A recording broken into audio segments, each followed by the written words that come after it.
ও সুইটি, একটা সঙ্গে ঘুরলে হবে? আমাদেরকেও একটা চান্স দাও, আমরাও একটু এনজয় করি।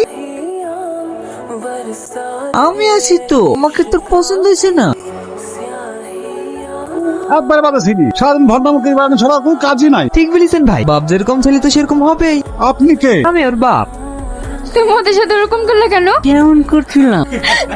আমি ড্যাডিকে আমাদের দুজনের কথা বলেছি, ড্যাডি তোমাকে যেতে বলেছে। তুমি সত্যি বলছো? হ্যাঁ, কাল সকাল সকাল তোমার ড্যাডিকে নিয়ে চলে আসবে। ড্যাডি? চব্বরের বছরে আপনার ছেলে সে আগের মতো ডাম্ফায় আছে না মানুষের মতো মানুষ করতে পেরেছে? না ভাই, আগের মতো ডাম ভাই আছে। আরে তো রেগে যাচ্ছেন কেন? ছেলে খারাপ হলে আপনি বা কি করবেন বলেন? আপনার ছোট মেয়েটা যে কদিন আগে বেড়ে গেছেন, আমি আপনাকে কোনোদিন ওই ব্যাপারে কিছু বলেছি? ওসব করে ছাড়েন না। কেন এখন ধরবো কেন? আমার তো বলতে ভালো লাগছে। আমি কি ভুল করি অন্য কারো বাড়ি চলে আসবো নাকি? বাড়ি ঘর তো সাজানো গুছানো। তুমি ঠিক বাড়িতে এসছো, দেবে একটা আমাকে দাও। চল হাত মুখ দিয়ে খেয়ে নিবা। এ আমি কাকে দেখছি? বাড়ি ঘর রান্না বান্না। হ্যাঁ আব্বা, এই সব কিছু আমি করেছি। চলো তো। আব্বা তুমি রোজ রোজ রান্না করো, ঘর ঝাড় দাও, সংসার সমস্ত কাজ করো, অনেক কষ্ট আমি নিজে চোখে দেখতে পাচ্ছি না। বলছি আব্বা বিষাদি এই বয়সে আমার বি, তুই যখন বলছি আমি একবার ভেবে দেখবো। তোমার বিয়ের কথা বলিনি। তাহলে কার বিয়ে? ও তাহলে এতক্ষণ ধরে তোর বিয়ের কথা বলছিলি? হ্যাঁ আব্বা। আমি তোর বিয়ে দিতে পারবো না। কেন? তুই তো কাজ কাম কিছুই করিসনি, বিয়ে করে বকে খাওয়াবে কি? ও আমি ঠিক বুঝলো, তোমাকে আমার সাথে ওদের বাড়ি যেতে হবে। আমার কি মাথা খারাপ হয়ে গেছে? আমার বিয়েতে আমি মরবো নাকি?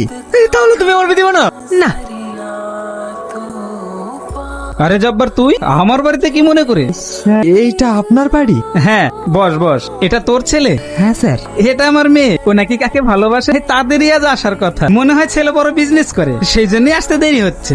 আমি যার কথা বলেছিলাম এই সে ফাইন। আমার একটাই মেয়ে, আমার অবর্তমানে আমার সমস্ত সম্পত্তির মালিকানা আমার মেয়েই পাবে। তোরা বাপ বেটা মিলে প্ল্যানটা বেশ ভালোই কষেছিস, কিন্তু আমি বেঁচে থাকতে তোদের আশা কখনোই পূরণ হতে দেব না। নিজের চোখে দেখে তো আর একটা লাফাঙ্গা ছেলের হাতে নিজের মেয়েকে তুলে দিতে পারি না। বাপ মায়ের শিক্ষা না থাকলে ছেলে তো গন্ডামি করে বেড়াবে। আবার ভুল হয়ে গেছে। আমি যদি আগে জানতাম প্রিয়া আপনার মেয়ে, আমি কখনো এই সম্বন্ধ নিয়ে আসতাম না। আসবি বা কিভাবে? লেভেলটাও তো দেখতে হবে, তাই না? আমাকে ক্ষমা করে দিও আব্বা, সব দোষ আমার। আজ আমার লেগে তোমাকে এত অপমান সহ্য করতে হলো। ওরা তো ঠিকই বলেছে, আমাদের আছে বাকি একটা ভাঙাচোরা বাড়ি আর পেটে খাওয়ার লেগে একটা পিয়নের চাকরি, এটাই তো আমাদের জীবন। আমাকে ক্ষমা করে দিস বাবা, স্যারের সামনে তোদের বিয়ের কথা আমি বলতে পারলাম না। আমার লাগবে না কাউকে, আমি যখন যা চাইছি তুমি আমাকে সব এনে দিয়েছো। আমাকে কখনো মায়েরও বুঝতে দাওনি। আমি তোমাকে কথা দিচ্ছি আব্বা, আজকের পর থেকে আমি আর কোনো খারাপ কাজ করবো না। আমাকে এক গ্লাস পানি এসে দিবি? আব্বা আব্বা আব্বা